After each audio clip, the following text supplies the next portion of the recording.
Welcome to Conversatio, the Belmont Abbey podcast.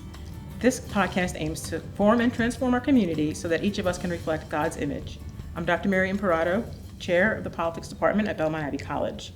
I'll be your host for today's episode. Today, I'm joined by Pete Seat, a former White House spokesperson for President George W. Bush, as well as a nationally recognized political commentator, author, and adjunct professor at the University of Arizona.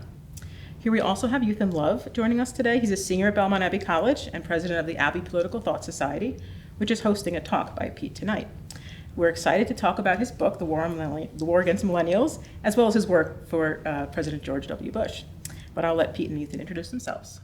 Pete, you go first. Well, it's a pleasure to be here. Thank you for having me and engaging in this conversation. I'll just say you did a great job kind of summarizing what I do and who I am. And I can get away with saying nationally recognized political commentator because someone actually did come up to me in the airport in DC a couple weeks ago. And they're like, didn't I see you on CNN? It's like, yes, finally someone recognized me. My parents like that one too. So I born and raised in Indiana. I'm a Hoosier through and through. Went to college at the University of Arizona, as you mentioned. Blessed to now teach there remotely a course on the American presidency, which is a very rewarding and fulfilling responsibility. And back home, I work for a firm called Bose Public Affairs Group, where I do strategic communications consulting for a variety of clients. Part of that is media coaching, executive level media coaching. And I dabble in the world of political commentary, which is always exciting. For sure, especially these days. Youthan. Thank you. I want to thank Pete for taking the time to come and spend with us here at Belmont Abbey. As Dr. Imparato mentioned, my name is Youthan Love and a senior here.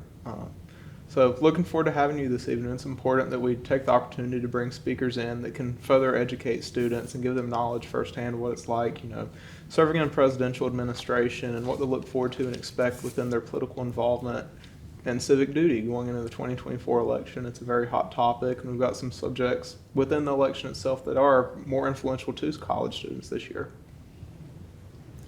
Yeah, so I want to actually start with that topic because in your book, The War on Millennials, you start thinking about politics for the younger generation and sort of what they have to actually face, because I guess it seems like the millennial generation can be blamed for a lot of things, whether it's being apathetic or lazy or complaining about their first world problems, what have you. But I think you try to give them a fair shake and explain some of what that generation is facing.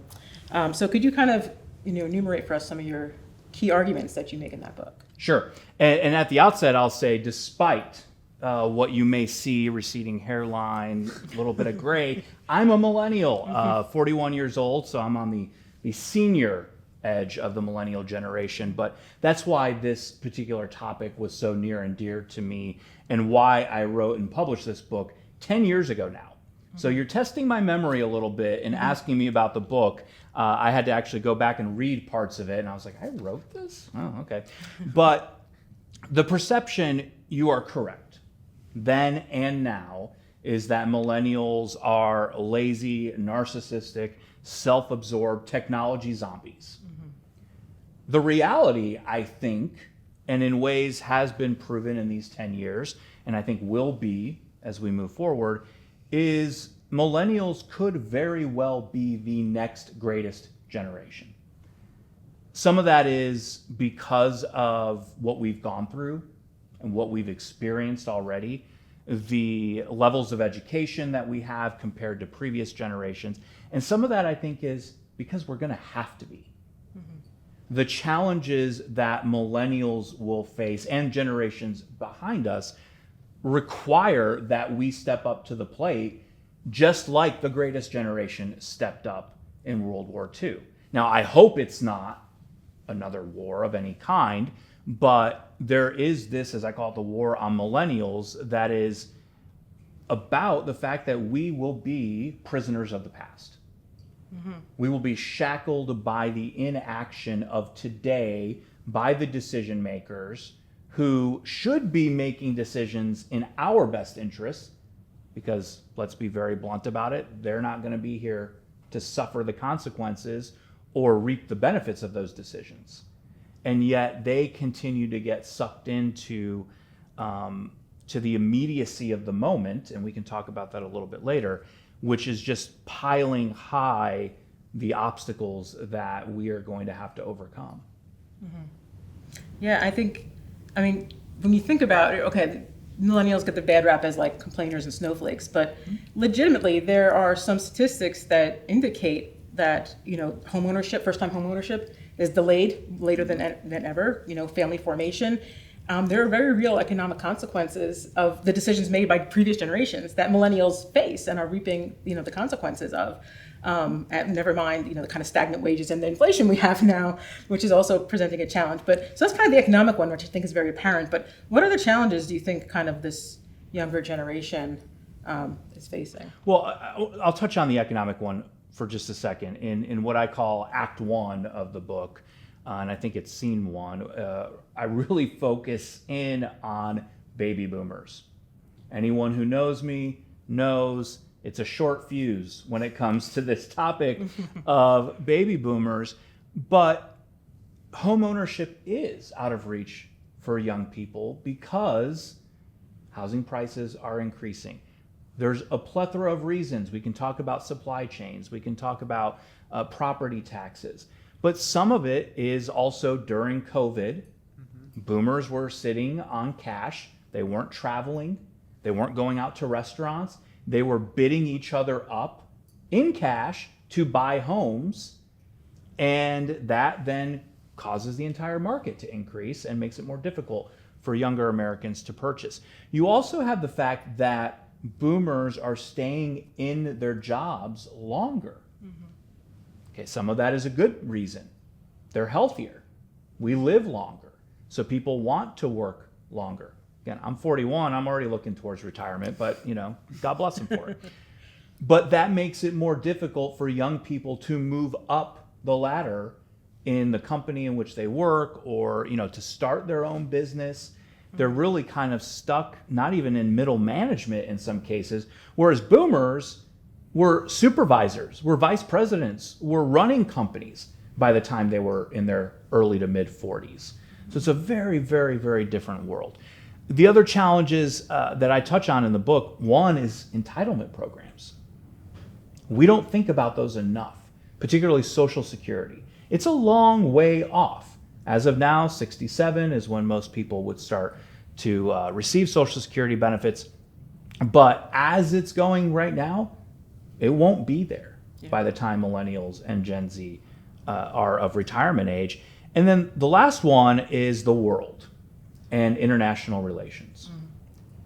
We are the United States of America. And with that comes a burden and a responsibility to lead. And that's a burden that we took on ourselves. It wasn't necessarily put on us. We took on that burden. And as relations decay and alliances fray around the world, that's going to pose a lot of problems that we're going to have to clean up. Yeah.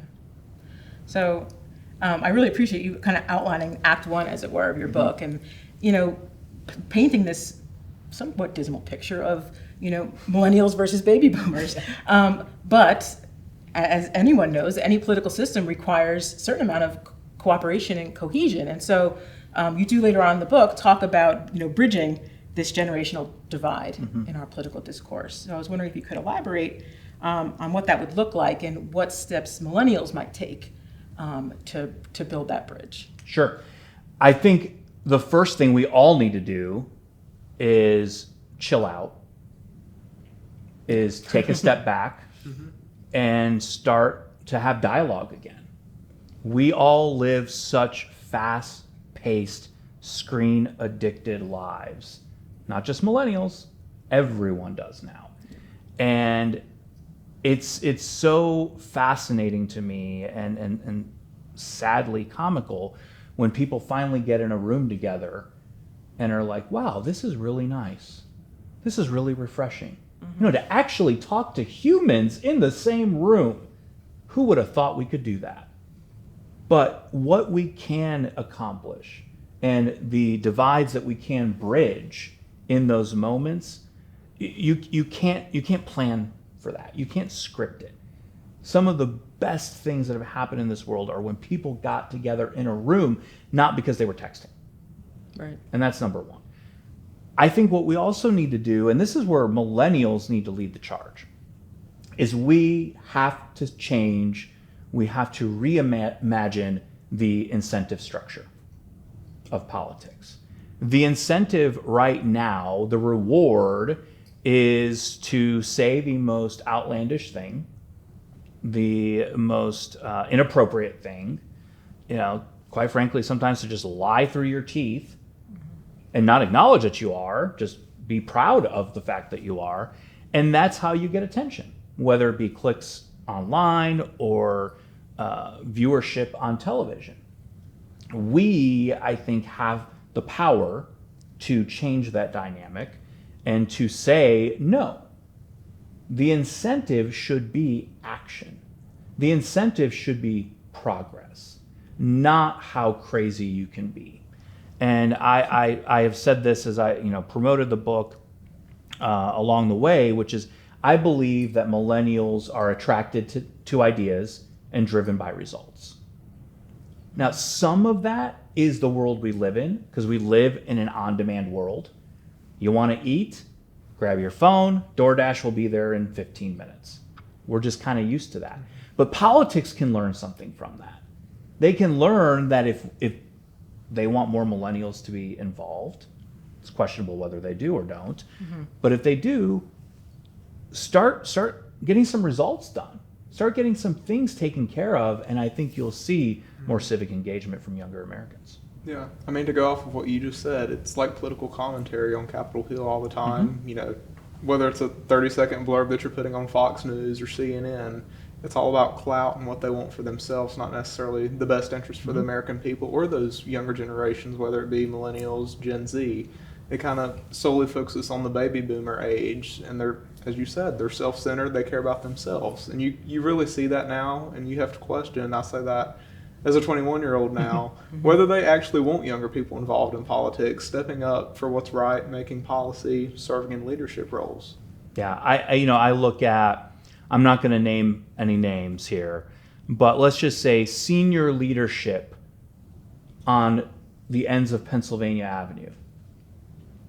Mm-hmm. Both white buildings, one a little rectangular, one has a dome. But they're up there and seem to have this mentality that the world will cease to exist when their time expires. That there's nothing after that. What else? What other rationale is there for remaining in office and in power for that long? And to pay lip service to the idea that, oh, we want future generations to have it better than we did. Will we? In some cases, yeah, absolutely. There are cultural advancements, technological advancements that has nothing to do with politics. Mm-hmm. But when you look at our debt, when you look at these international relationships, when you look at the fact that insolvency and Medicare and Social Security get closer and closer by the day, can you really make the argument that it's better off than when they took over? And I don't think you can. I agree with you on that. I think that you really made a great point about the incentive structure, because the other part is that, like, in a democratic state, like, the time horizon is very short. We focus on the here and now because we have to win this current election. And so tackling a problem that's going to blow up in our faces 10, 15 years down the line, there's not really much incentive for that now for this current election, right? People have these kind of, we don't really care too much for the generation to come because there's no really electoral incentive. The people who are voting for us are people that we can help now. And the future generations, they're not even voting yet. So, I mean, that's just something that we really can't get around, that sort of unfortunate incentive in our politics. But well, I'll throw in real quick. So the former governor of my home state of Indiana, Mitch Daniels, he loved to quote the former prime minister of Luxembourg, who said, quote, "We know what we need to do. We just don't know how to get reelected after we've done it." Right. And I think that Yeah. sums it up. That's about right. there. Yeah. I mean, do you think that's why some members of Congress and the Senate fear taking action in certain ways because they're Absolutely. scared of losing re-election? Absolutely. Well, let's just talk about Social Security for a second. Yeah. Who votes? It's referred to as the third rail of politics, right? Because if you touch it, you're going to get theoretically electrocuted. And whenever Social Security comes up in campaigns and elections, you might remember, was it Paul Ryan, wanted to push grandma off a cliff. Right. And it was actually this, fake footage of him pushing a wheelchair off a cliff with a woman in it. And it's obscene to think of it that way. We have a real problem with Social Security. And if we want it to remain solvent for future generations as intended, we need to take it seriously. And that's going to require very difficult and perhaps painful decisions and consequences. But I don't think as a nation we're in a moment where we're capable of that, because everyone is sniping from one side of the aisle or the other, the misinformation and disinformation of not just that issue but a lot of other issues. And anytime someone, and I would say both sides of the aisle, anytime they talk about that issue in particular, no one's suggesting that we change it for people who are currently receiving or soon to receive Social Security. We're talking about us. But they make it sound like it's pushing grandma off a cliff. And who votes? Right. Seniors. Who doesn't vote? College students. Us. And let's say, college adjacent. I'm not, a student anymore. But that, until we stand up and make our voice heard in the ways that we can, they're going to continue to steer this ship. Yeah, I mean, there's all kinds of studies about political apathy among younger generations, and how, pollsters say you can't really rely on them to come out and vote. It's a hit or miss if they're actually going to show up at the polls. Maybe this time around is a little bit different, but that I think has a big impact when you think about if younger generations want things to change, they have to do their civic duty, and get out there and actually not be disengaged. But at the same time, it's not like, well, these people have no virtue, they just don't care about their state and they don't go and vote. There's also systematic issues at play that make them apathetic. And so I think there's a certain, in teaching kind of intro government classes, there's a perception that politicians just pay lip service to issues, they don't really get things done. And there's gridlock in Washington, and they're just out of touch. And there's just a cynicism, right? That it's all just about power play. And so, that encourages students or young folks to kind of drop out of politics. So I guess I want to ask you kind of, in your experience in government, what is it that can be done when a policy hits a brick wall? How do you handle that and kind of overcome the gridlock? And then make the government actually work for citizens, right? What kind of hope can you give to the politically apathetic about how the government actually functions? I don't know if they want to know. No, actually, I do believe it or not, I have an optimistic answer to this, but I will start by quoting Mitch Daniels. This time, actually quoting him. He said this all the time when he was governor. Big change requires big majorities. Now, some of that was political campaigning. He was trying to get big majorities for his agenda. But some of that is reality, particularly now, when you look at the United States Senate or the U.S. House of Representatives and how razor thin those margins are, and what we expect to be a razor thin presidential election. It's nearly impossible to build consensus when no matter who wins, 50% of the country is going to be livid. The other 50% is going to be joyful. And how do you get the livid to work on at least something with the joy? I don't know. But the optimistic piece is look to the states. We tend to focus so much of our time and attention on the federal government. At the end of the day, they don't have that much to do with our day-to-day lives. We feel like they do, because it's under a magnifying lens at all times. You flip on the news, what do you hear about? You're hearing about Congress, you're hearing about the presidential race. But in our states, many of which do have big majorities on one side or the other, things are happening. Good things, depending on your ideological persuasion, are happening. So, for instance, in my home state of Indiana, and folks might not agree with every one of these things, but taxes have been cut to historic lows. We already have pretty low taxes in Indiana statewide, but they're even lower than they were. We have school choice around the state. We are bringing jobs in from literally around the world. Our governor travels frequently, our current governor travels frequently on economic development trips. And you can go on down the line to all the other accomplishments that have taken place under the Republican leadership over almost 20 years now. Now, again, the other side of the aisle, they may not view that as progress. But those things have only happened because there have been big majorities that can make those things happen.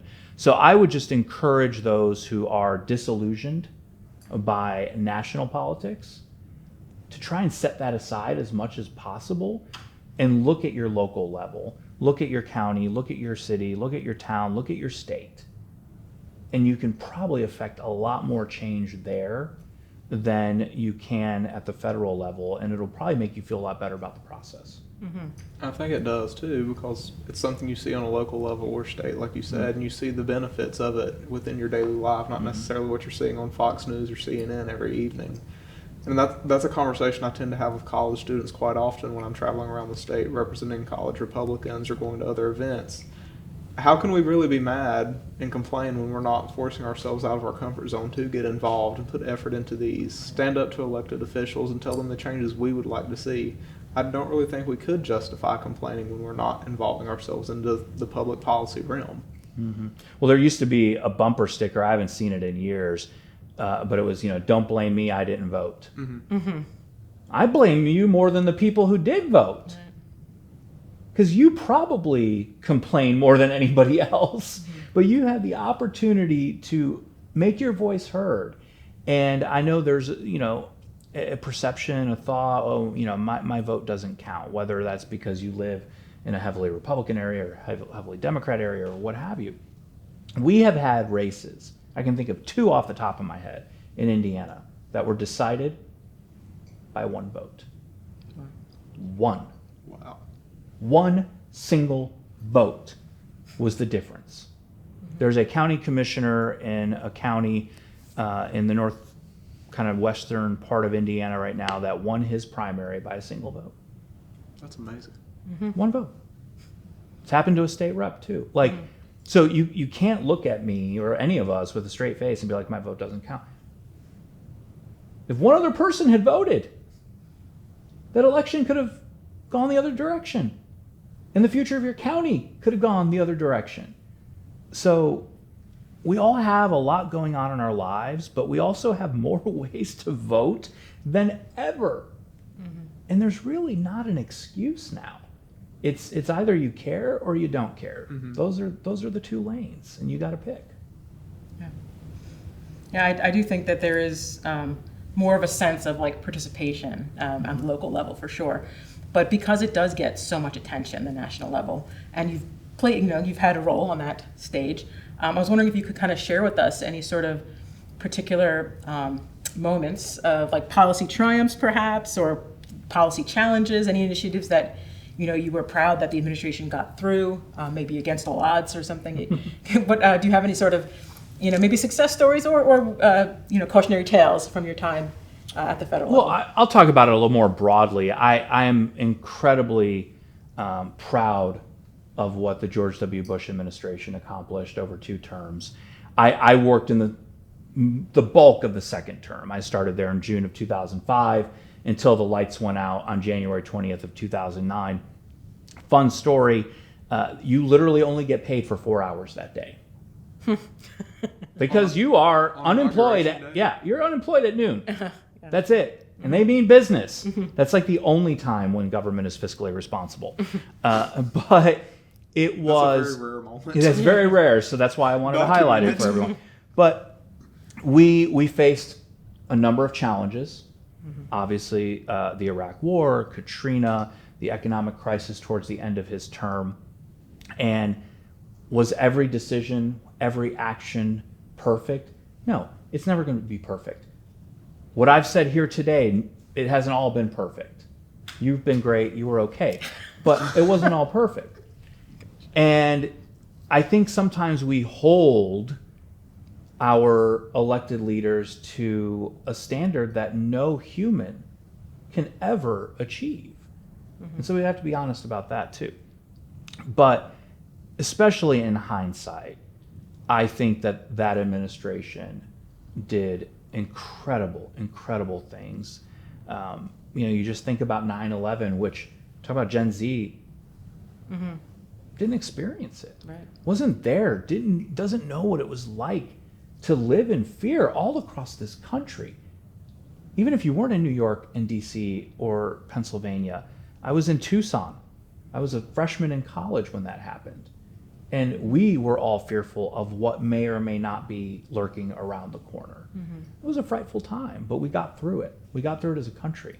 And we got through it because of really strong leadership that understood what was needed in that moment. So I will just end this part to say what has been an absolute blessing since January 20th, 2009 is every 3 years, President Bush, Mrs. Bush, Vice President Cheney, and Mrs. Cheney get all of us together, either in DC or Texas, for a reunion.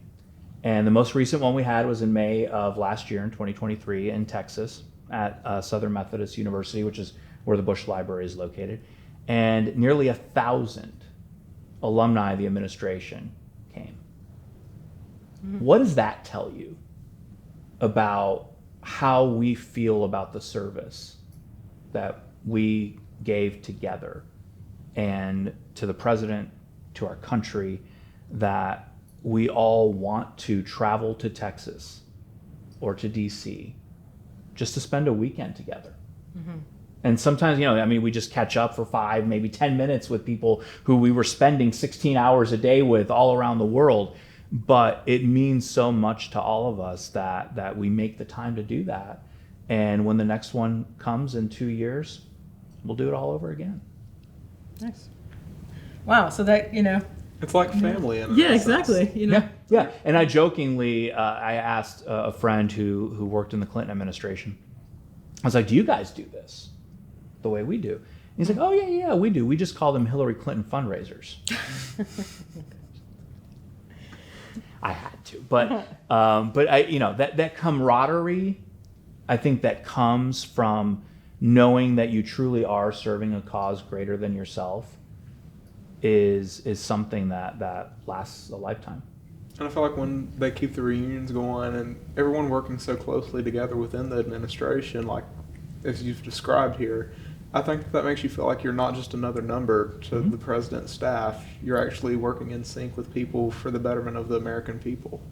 Yeah, absolutely. And I wish you could see President Bush at these events, because he'll usually do something on stage, make some remarks or whatever. And then he'll come through and do a rope line. And he spends what has to be over an hour, if not more. If he was doing a rally when he was president, right? He'd go through, shake hands, take some pictures.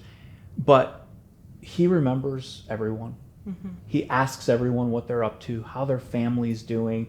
When he got to me, he was aware that I'd run for state treasurer and lost my campaign, and he brought that up. He's like, hey, I'm sorry it didn't work out for you, but make sure you don't stop. We need good public servants. This is a guy who was the 43rd president of the United States, and he remembers everything about everyone. Yeah. And so that I would just say that to me is the greatest lesson of it all. Policy aside, is just the importance of relationships and making sure you build and strengthen and maintain those. And I guess it does fit into this whole policy conversation, because when you don't have relationships, when you can't sit at a table together and have a conversation, it all falls apart. You're not getting anything And you done. can't get anything point. done. Yeah. Right. I've always heard that George W. Bush is known for being so personable and just being a very caring human being. Genuinely to his core has, very compassionate. He called himself a compassionate conservative, right?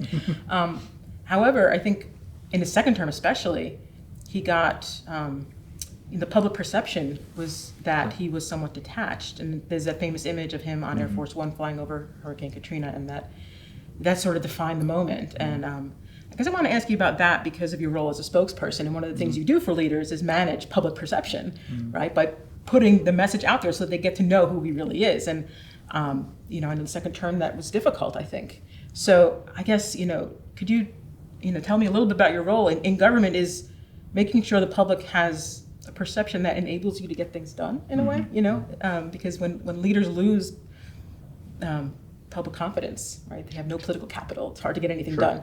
So I think that was probably a bit of a challenge for you in the second Bush administration. So I want to think how did you kind of manage some of the misperceptions? It's a challenge for any presidency, any political leader, candidate, politician, you name it. The keys to me are one, authenticity, and two, consistency. If you're authentic, people can tell.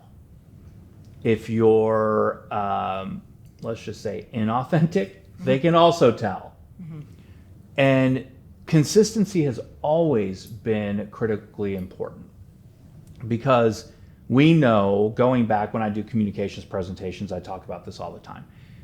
In marketing, you had the rule of 7, where people had to hear something 7 times before they would consider purchasing it. Now that's like back in the 50s, 60s, 70s. Now, the latest data I've seen, and this is several years old, is now it's up to 18. Wow. Because we don't retain information the way we used to. Yeah. I mean, just think, if I asked you, what did you see on Facebook an hour ago? You'll probably be like, or like when someone asks you, what'd you have for lunch? Did I eat lunch? Like, we just don't remember because it's just boom, boom, boom, scroll, scroll, scroll, and you're not retaining, you're not reflecting, you're not considering the information. So it's more than doubly more difficult today to do it.